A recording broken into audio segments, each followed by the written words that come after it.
വാടക വീട്ടിലെ പരിമിതമായ ജീവിത സാഹചര്യങ്ങളിൽ നിന്നാണ് അരുൺ എന്ന 10 വയസ്സുകാരൻ 10,000 രൂപയുടെ സമ്പാദ്യം വയനാടിന്റെ പുനർനിർമ്മാണത്തിനായി നൽകിയത്.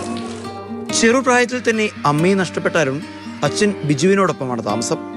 കള്ളുചെത്ത് തൊഴിലാളിയായ ബിജു ഓരോ ആഴ്ചയിലും നൽകിയ ചെറിയ തുകകൾ മാണിയാട്ട് സഹകരണ ബാങ്കിലെ വിദ്യാനിധി സമ്പാദ്യ പദ്ധതിയിലായിരുന്നു അരുൺ നിക്ഷേപിച്ചിരുന്നത്. വയനാടിന്റെ ദുരന്ത ചിത്രങ്ങൾ മനസ്സിനെ അസ്വസ്ഥമാക്കിയതോടെ തന്റെ സമ്പാദ്യം ദുരിതബാധിതർക്ക് നൽകാൻ അരുൺ തീരുമാനിച്ചു. ടിവിയിലെല്ലാം വാർത്ത എനിക്ക് അതിൽ ഫോട്ടോ കാണുമ്പോൾ എനിക്കെല്ലാം സങ്കടം വരുന്നുണ്ട്. അതുകൊണ്ട് ഞാൻ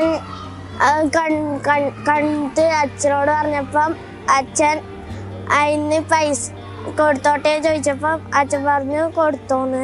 നമുക്ക് ആയുസ്സും ആരോഗ്യം ദൈവം തരുന്നുണ്ടെങ്കിൽ നമുക്ക് ഇനിയും മുന്നോട്ട് ചെയ്തു പോരാൻ വരുന്നല്ലേ. ഇനി ഒന്നുമല്ലാത്തതിന് നമുക്ക് എന്തെങ്കിലും ഒന്നും ഉണ്ടല്ലോ.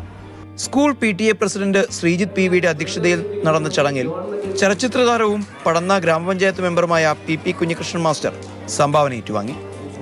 പ്രധാനാധ്യാപിക Lalitha teacher, school manager father Kayyanikkal, പൂർവ്വ വിദ്യാർത്ഥി സംഘടനാ സെക്രട്ടറി അനിൽ PV, മാണിയാട്ട് സഹകരണ ബാങ്ക് പ്രതിനിധി സുരേശൻ എന്നിവർ ചടങ്ങിൽ പങ്കെടുത്തു. മാതൃഭൂമി ന്യൂസ്, കാസർഗോഡ്.